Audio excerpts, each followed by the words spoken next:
Assalamualaikum warahmatullahi wabarakatuh.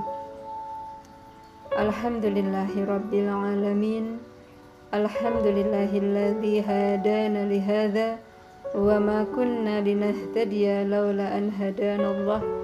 Asyhadu an la ilaha illallah wa asyhadu anna Muhammadan abduhu wa rasuluh. Allahumma salli wa sallim wa barik ala habibina wa nabiyyina Muhammadin Rasulillah wa ala alihi wa ashabihi wa man tabi'a hudahu ila yaumil qiyamah, amma ba'd. Saudaraku kaum muslimin muslimat dimanapun berada yang berbahagia, yang insyaallah mudah-mudahan senantiasa dirahmati Allah. Pada kesempatan yang berbahagia ini, izinkan kami untuk menyampaikan satu tema tentang puasa atau melaparkan diri. Berbicara tentang tema ini, terlebih dahulu mari kita menengok peristiwa di masa Rasulullah SAW yang insyaallah mudah-mudahan akan menjadi bahan muhasabah kita terkait dengan kualitas ibadah puasa yang kita jalani. Apakah ibadah puasa yang kita jalani menjadi puasa yang sebenarnya atau hanya sekedar melaparkan diri saja? Pada masa Nabi SAW ada dua orang perempuan yang begitu kepayahan di dalam menjalani ibadah puasa.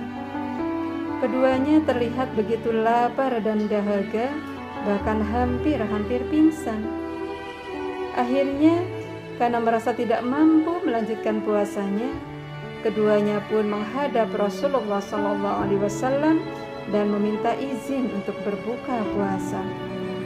Lalu Nabi pun menyuruh mereka untuk muntah, dan keduanya pun muntah. Namun apa yang dimuntahkan oleh keduanya? Ternyata keduanya memuntahkan darah dan daging busuk. Menyaksikan peristiwa ini orang-orang merasa heran. Lantas seketika itu Nabi pun bersabda, mereka berpuasa dari apa yang diharamkan oleh Allah, yakni tidak makan dan tidak minum. Tetapi mereka membatalkan puasanya dengan apa yang diharamkan Allah atas mereka. Mereka duduk-duduk sambil bergibah, menggunjingkan kejelekan saudaranya. Itulah daging busuk yang mereka makan. Ada pula kisah lain bahwa pada suatu hari Rasulullah SAW mendengar seorang perempuan sedang memaki-maki budaknya, padahal ia tengah dalam kondisi berpuasa. Rasulullah pun mengambil makanan dan menghampirinya serta berkata kepadanya, "Silahkan makanlah." Perempuan itu pun berkata, "Saya sedang berpuasa, wahai Rasulullah." Mendengar itu, Rasulullah pun bersabda, "Bagaimana mungkin engkau berpuasa padahal engkau telah memaki-maki budakmu? Sungguh, puasa bukan hanya sekadar menahan dari makan dan minum, karena Allah telah menjadikan puasa sebagai penghalang dari makan dan minum. Namun puasa juga menahan diri dari hal-hal tercela, yaitu dari perkataan dan perbuatan yang akan merusak puasa. Alangkah sedikitnya orang yang puasa dan alangkah banyaknya orang yang melaparkan diri." Ucapan Rasulullah SAW yang terakhir ini, bahwa alangkah sedikit orang yang puasa dan alangkah banyak orang yang melaparkan diri, ini menunjukkan adanya perbedaan antara puasa dengan melaparkan diri. Artinya, terkait dengan pelaksanaan puasa ini, ada dua golongan. Ada golongan orang yang berpuasa dengan sebenar-benarnya. Namun ada pula golongan orang yang dalam berpuasanya hanya melaparkan diri saja. Dan ternyata Rasulullah SAW mensinyalir bahwa lebih banyak kaum muslimin yang puasanya hanya melaparkan diri saja. Mereka tidak mendapatkan apapun dari puasa yang dijalaninya, kecuali hanya lapar dan haus. Hal ini disabdakan oleh Rasulullah SAW dalam sebuah hadis yang diriwayatkan dari Abu Hurairah radhiyallahu an, qala Nabi sallallahu alaihi wasallam, kam min shaimin laisa lahu min siyamihi illa al-ju' wal 'atash. Nabi sallallahu alaihi wasallam bersabda, banyak sekali orang-orang yang berpuasa namun ia tidak mendapatkan apa-apa dari puasanya kecuali lapar dan dahaga. Hadis riwayat An-Nasa'i dan Ibnu Majah. Hadis ini merupakan peringatan sekaligus motivasi bagi kita. Sebagai peringatan agar kita tidak sekedarnya di dalam menjalankan ibadah puasa, juga dalam pelaksanaan ibadah-ibadah lainnya. Ingatlah salah satu hadis Rasulullah SAW yang diriwayatkan dari ibunda Aisyah radhiyallahu anha.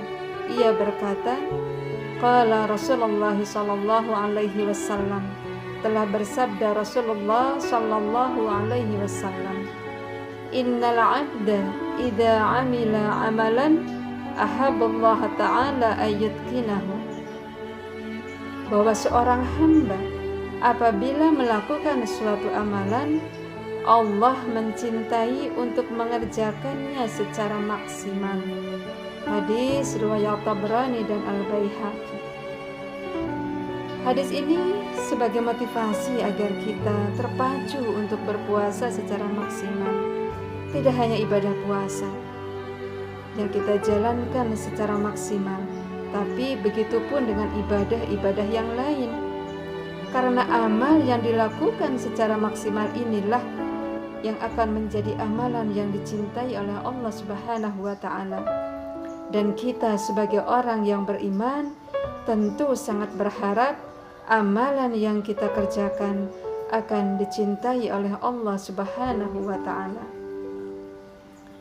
Akan tetapi ketika puasa yang kita jalani ini tidak berkualitas, tidak maksimal, hanya melaparkan diri saja, hanya menahan diri kita untuk tidak makan dan minum saja, sungguh ini merupakan kesia-siaan dan kerugian yang besar bagi kita.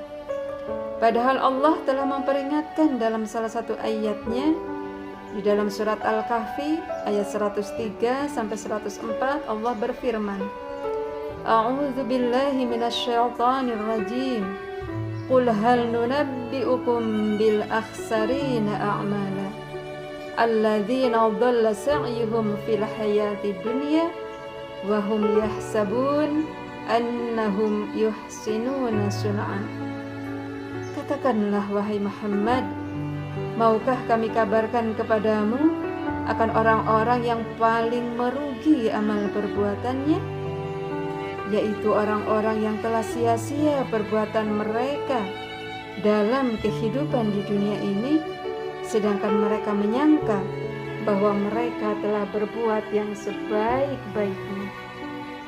Saudaraku kaum muslimin muslimat yang berbahagia dimanapun berada, yang insya Allah mudah-mudahan senantiasa dirahmati Allah. Lantas bagaimanakah puasa yang berkualitas itu? Disinilah pentingnya kita memahami hakikat puasa, karena kualitas puasa akan kita raih ketika kita memahami betul hakikat puasa itu sendiri. Dan untuk memahami hakikat puasa, terlebih dahulu kita pahami dulu makna dari puasa, yang dalam bahasa Arab disebut dengan siyam atau saum, yang mempunyai arti al-imsak, yakni menahan. Menahan di sini adalah menahan diri tidak hanya sebatas dari hal-hal yang membatalkan puasa saja, seperti menahan dari makan, minum, dan bersetubuh.